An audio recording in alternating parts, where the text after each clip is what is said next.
Quelque part en France, ce petit village a un gros problème. Ce lieu charmant est niché au fond d'une vallée.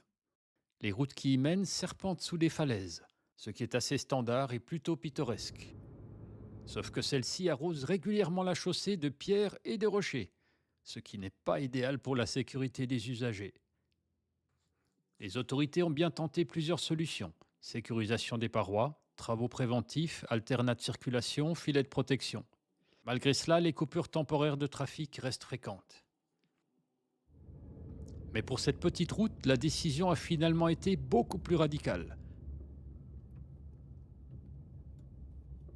Fermeture totale, et pour une durée indéterminée. Plutôt exceptionnel, non? Et ça a attiré mon attention.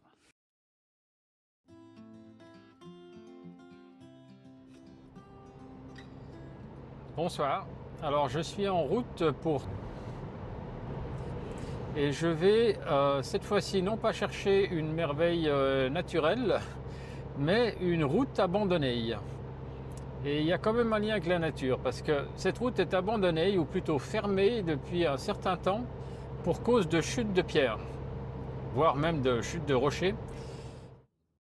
Je garderai volontairement le lieu secret pour ne pas encourager les visites.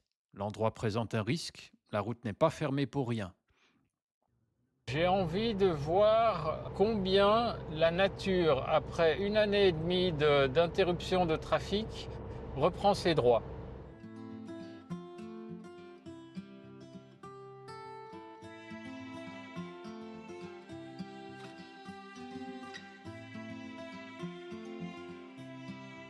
Donc quand l'homme déroule de l'asphalte, si ce n'est pas entretenu, combien de temps faut-il à la nature pour que les mousses, les herbes, la végétation et la faune, les animaux reprennent leurs droits sur ce qui était une bande réservée au trafic automobile?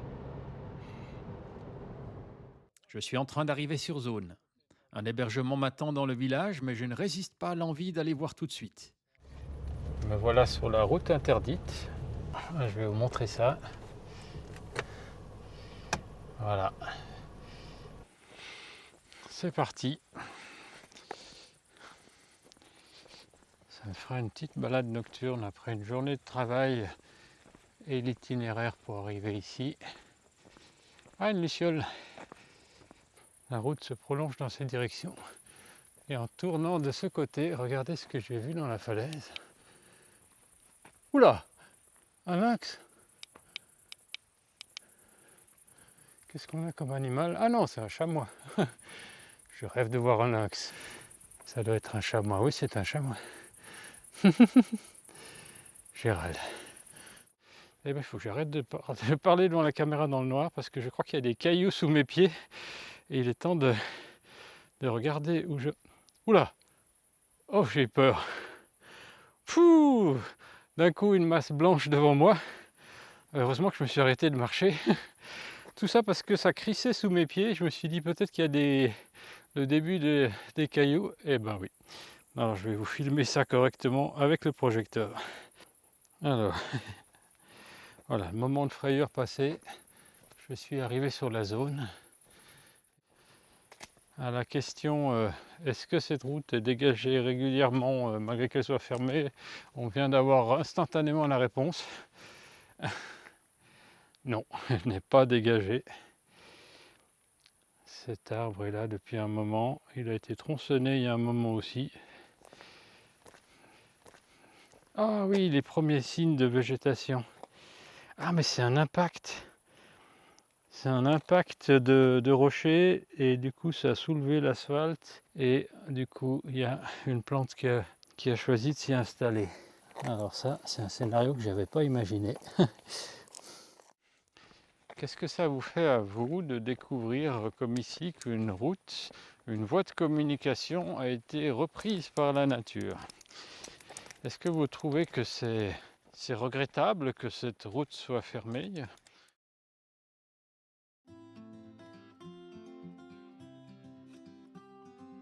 Si vous êtes directement touché par ces coupures de route, je vous prie d'excuser mon regard un peu décalé. Je sais que pour vous, cela représente des contraintes bien réelles au quotidien, et je vous adresse toute ma solidarité.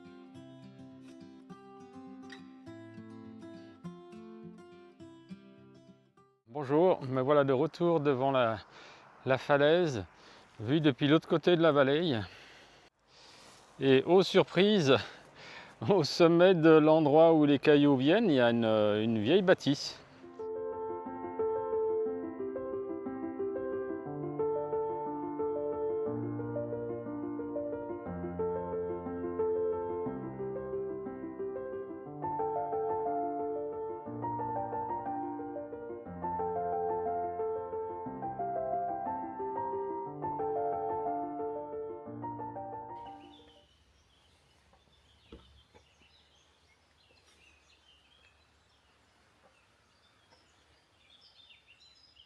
De jour, à regarder les falaises, on comprend mieux le problème. La roche est très fragmentée. Un vrai château de cartes. Ici, l'érosion a créé comme des tours. Et la base de celle-ci est bien fissurée. Elle est massive. Et je pense qu'il ne restera pas grand-chose de la route lorsqu'elle tombera.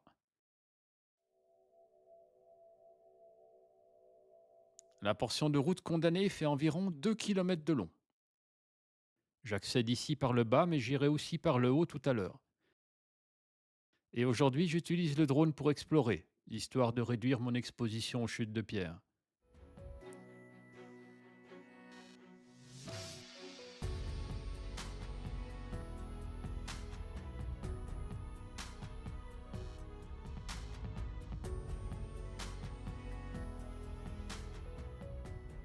Mais je me rends compte que cette joggeuse est bien plus courageuse que moi.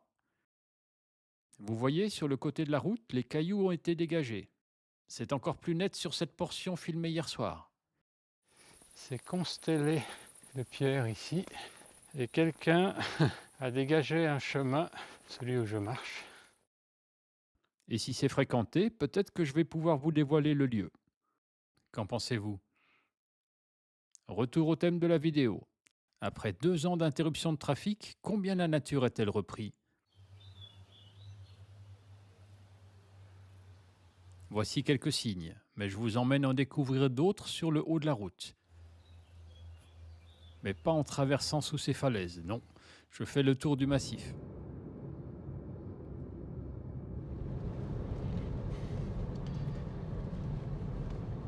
Alors je suis maintenant sur la route condamnée, abandonnée, mais cette fois-ci depuis l'autre côté. Donc c'est un vallon qui descend dans le massif et puis qui débouche là où j'ai filmé ce matin. Pour l'instant le tronçon est encore ouvert, j'imagine que ça dessert, voilà, il y a une route qui part à droite, donc voilà pourquoi ce tronçon était encore ouvert ici. Alors le panneau indique 3 km jusqu'à Cerdon, mais pas possible. La route est barrée pour cause d'éboulements répétés, successifs, interminables. Et les autorités ont abandonné l'idée de la réouvrir, en tout cas prochainement.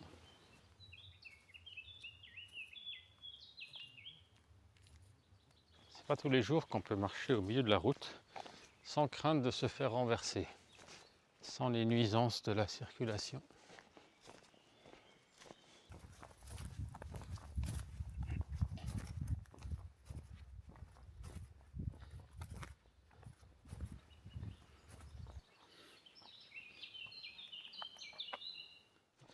La route est bien abandonnée, on voit sur les côtés il y a des amoncellements d'aiguilles, de feuilles, et c'est en train de créer un écosystème favorable à la pousse des végétaux. Ah, qu'est-ce qu'on a là? Une belle pierre. Oh, elle est concrétionnée. Peut-être que c'était une formation type comme de tuf, mais à l'extérieur. Donc à l'extérieur, une cascade, je veux dire, voilà. Intéressant.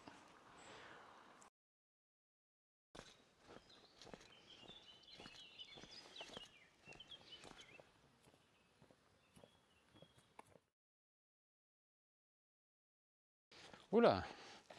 Ah oui, d'accord. Donc ça, c'est que l'extrémité d'un arbre qui est bien plus grand, qui est tombé de là et qui s'est avancé jusque là.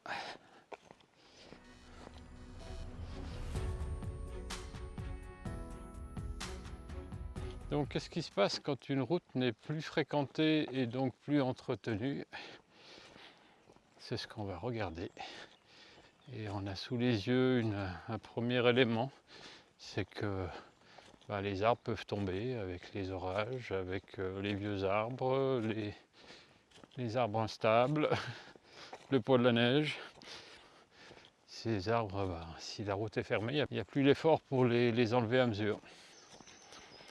Donc en quelque sorte, une route abandonnée dévoilerait beaucoup le travail de la voirie et de combien ils enlèvent sur nos routes.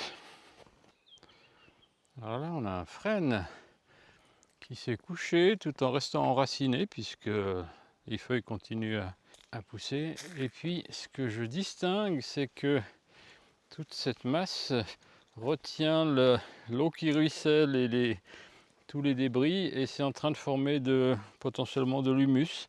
Après quelques années, ces feuilles vont faire un lit qui sera tout à fait favorable à d'autres végétaux.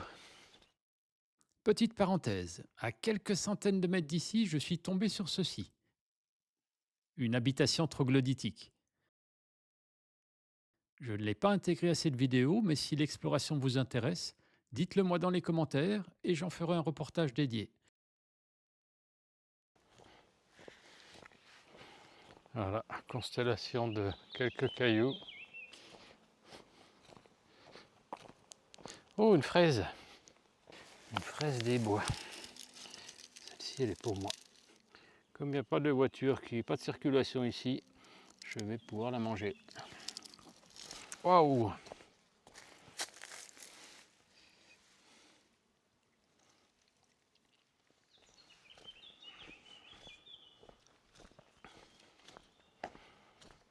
La nature a horreur du vide.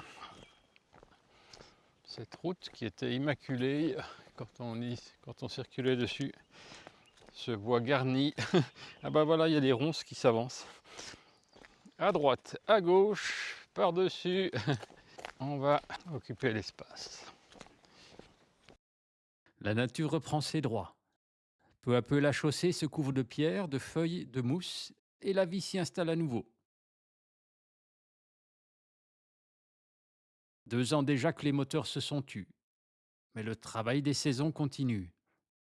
D'autres arbres tomberont, d'autres graines trouveront refuge dans les fissures et vont germer, pousser et prospérer. La faune, elle, semble avoir retrouvé un peu de tranquillité. D'ailleurs, les oiseaux m'ont offert un vrai concert pendant ma visite.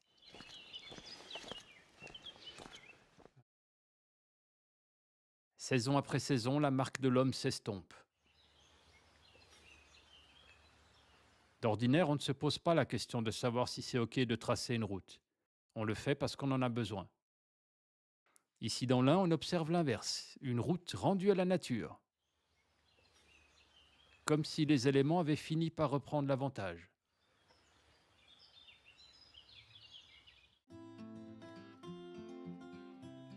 Si vous passez dans la région, je vous encourage à soutenir la communauté de Cerdon. Les coupures de route compliquent la vie des habitants, mais affectent aussi l'économie locale. Venez visiter la cuivrerie, les grottes, les vignes, goûter au vin pétillant de Cerdon, ou tout simplement profiter des superbes balades, comme moi, même s'il faut parfois faire un détour.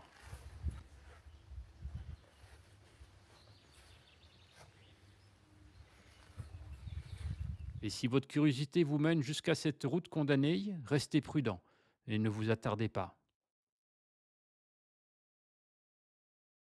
À bientôt pour une nouvelle exploration sur Instinct Découverte.